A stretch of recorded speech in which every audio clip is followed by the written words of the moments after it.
को प्रणाम किया। अब जो माताएं द्वार पर परीक्षण करने के लिए आती हैं, अब सुनैना मैया राम जी का परीक्षण करने के लिए आई। माताओं, पहले की यह परंपरा थी कि दूल्हे का परीक्षण होता था और आजकल परंपराएं बदल गई हैं। पहले दूल्हे को परीक्षण देना पड़ता था, लेकिन आज सारी परीक्षाएं बेटियों को देनी पड़ती हैं, बहनों को देनी पड़ती हैं। बेटी का पिता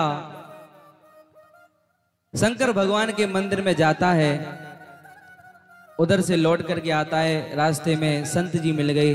संत जी से प्रार्थना की, महाराज आज मेरी बेटी को देखने वाले आ रहे हैं, आशीर्वाद दे दो, उसको पास कर जाएं, उसको पास कर जाएं।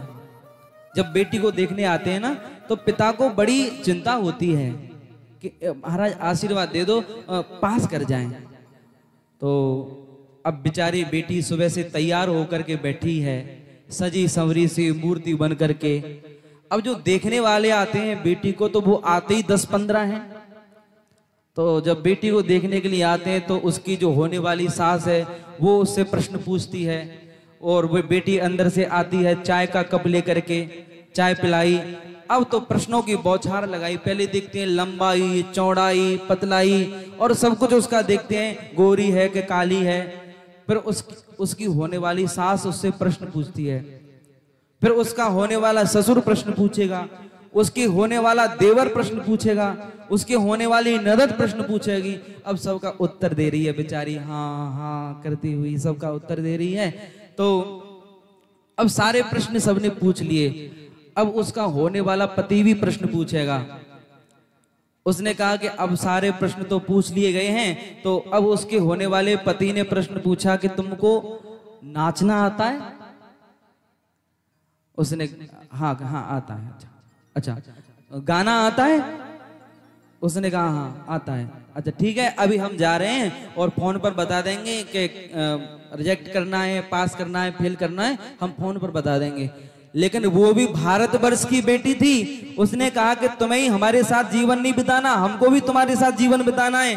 तुमने इतने सारे प्रश्न पूछे, मैं भी एक प्रश्न तुमसे पूछना चाहती हूँ। उसने अपने होने वाले पति का हाथ पकड़ा और बिठाला। उसने कहा हाँ, मैं तुमसे एक प्रश्न पूछना चाहती हूँ। हाँ हाँ पूछो, क्या बात है, पूछो। उस बेटी ने कहा कि तुमने हमसे इतने सारे प्रश्न पूछे, मैंने सबका उत्तर दिया। मेरा एक प्रश्न है, आपने मुझसे पूछा कि तुम्हें नाचना आता है, मैंने कहा आता है। आपने मुझसे पूछा कि आपको गाना आता है, मैंने कहा आता है। मैं भी आपसे प्रश्न पूछ रही हूं, आपको तबला बजाना आता है? उसने कहा नहीं, हमें तो नहीं आता तबला बजाना।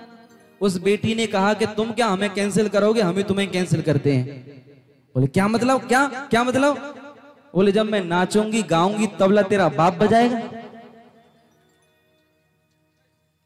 तो हमारे भारतवर्ष की बेटियों को भी यह सोचना चाहिए। लोग इतने प्रश्न पूछते हैं आपसे आकर के, आप भी उनसे प्रश्न पूछो, बराबर का अधिकार होता है। और सभी माताओं से मेरी प्रार्थना है कि आप अपने बेटों के लिए बहू देखने जाओ तो उसकी लंबाई मत देखो, उसका रंग मत देखो, उसके देखना है तो उसके संस्कार देखो। संस्कार कितने अच्छे हैं बहू के। और अगर बहू में संस्कार अच्छे होंगे तो आपके परिवार का नाम हो जाएगा। और संस्कार अच्छे नहीं होंगे, पढ़ी लिखी होगी तो लोग कहेंगे अरे देखो फलाने की बहू है, ज्यादा पढ़े लिखे हैं, ऐसे ही होते हैं। तो अगर पढ़ी लिखी बहू आएगी तो पढ़ी लिखी बहू तो सेवा नहीं करती है, क्योंकि उसको तो जॉब वगैरह अपनी सब करनी होती है। तो जो अनपढ़ होती है, जो गरीब परिवार की बेटियां होती हैं, वो बड़े संस्कारवान होती हैं। तो ऐसी बहू देखो जिसमें संस्कार हो, पढ़ी लिखी भी हो और साथ में संस्कार भी हो। लेकिन हमारी माताएं तो यही देखती हैं अपनी बहू के लिए, अपने बेटे के लिए बहू देखने जाती हैं तो अरे गोरी है कि नहीं, बेटे की बराबर लंबाई है कि नहीं है। तो पता है कैसा होता है, एक सास अपने बेटे के लिए बहू देखने गई। उसने बहुत सारे प्रश्न पूछे, बहू तुम्हें ये आता है, बहू तुम्हें ये आता है। अच्छा बहू एक बात बताओ, तुम्हें रसोई में क्या आता है? अब वो बहू भी आजकल की पढ़ी लिखी मॉडल जमाने की सास ने पूछा बेटी तुम्हें रसोई में क्या आता है? उसने कहा माता जी हमें रसोई में चक्कर आता है। रसोई में चक्कर आता। अब जैसे तैसे उनका विवाह हुआ, घर में उस आई वो। अब एक दिन उसने चावल बनाए, चावल बनाए तो चावल में कंकड़ आ गया। अब सास ने कहा अरे कुलच्छनी, तुझे भगवान ने दो दो आंखें दी हैं, ये कंकड़ देख नहीं सकती थी क्या? और अंदर से आई बहू निकल करके, बोले तुझे भगवान ने 32 के 32 दांत दिए, एक आध कंकड़ चबा नहीं सकती थी? फिर जब ऐसे शादी हो जाती तो फिर ऐसे खींचातानी होती है रिश्तों में, फिर लड़ाई होते हैं, झगड़े होते हैं। माताओं एक बात मैं आपसे कहना चाहता हूं, आजकल सास और बहू में झगड़े होते हैं, उनका कारण क्या है? केवल एक ही कारण है। अगर यही कारण सुधर जाए तो सास और बहू में झगड़े बिल्कुल भी ना हो। बताएं क्या कारण? केवल एक है कि सास अपनी बहू को बहू मानती हैं और बहू अपनी सास को सास मानती हैं। अगर सास अपनी बहू को बेटी मानने लग जाए और बहू अपनी सास को मां मानने लग जाए तो सास बहू के झगड़े ही खत्म हो जाएंगे। ताली तो बजा दो। काम की बात लगा करे तो तालियां बजा दिया करो, जिससे हमको भी लगता है कि इनकी समझ में आ रहा है। अगर हमारी झगड़े का कारण ही यही है कि सास अपनी बहुओं को बड़े अनुशासन में रखती हैं। कुछ लोग तो ऐसे बोलते हैं कि सास वो होती है जो अपनी बहू को सांस ना लेने दे। ऐसा नहीं है, जमाना बदल जाता है। कुछ सास ऐसी होती हैं कि हमारी सास ने हमको जैसे रखा हम भी अपनी बहू को वैसे ही रखेंगे। ऐसा नहीं होता मैयाओ। जैसे आप अपनी बेटी से प्रेम करते हो, वैसे ही आप अपनी बहू से भी प्रेम करो। कुछ लोगों की ये शिकायत रहती है, कुछ माताओं की शिकायत रहती है, महाराज हमारे पति हमारी बात नहीं मानते, हमारी सास हमारी बात नहीं मानती। माताओं अगर आपकी सास आपसे झगड़ा करती है, आपका पति आपसे झगड़ा करता है, उसके लिए हमारे पास एक उपाय है, एक मंत्र है। अगर आप कहो तो हम बता दें। और ऐसा मंत्र है, इस मंत्र को अपने पति के ऊपर जाकर के फूंक दोगे, अपनी सास के ऊपर जाकर के फूंक दोगे तो सास आपकी बस में हो जाएगी। बतावें? अच्छा किस किस की सास झगड़ा करती है, हाथ उठाओगे क्या? नहीं उठाएंगे। इसलिए हाथ नहीं उठा रहे कि सास यहां बैठी होंगी। घर जाकर के अच्छा तूने हाथ उठाए तो तुझे बताती। चलो कोई बात नहीं, लेकिन मन में तो ये आ रहा महाराज बता दूं, मंत्र बता दूं। अच्छा ठीक है, अगर आप चाहते हैं तो मैं मंत्र बताऊं।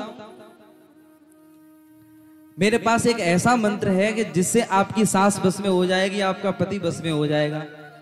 सुनो ध्यान से, और इस मंत्र को अपने पल्लू से बांध करके ले जाना, गांठ बांध करके ले जाना।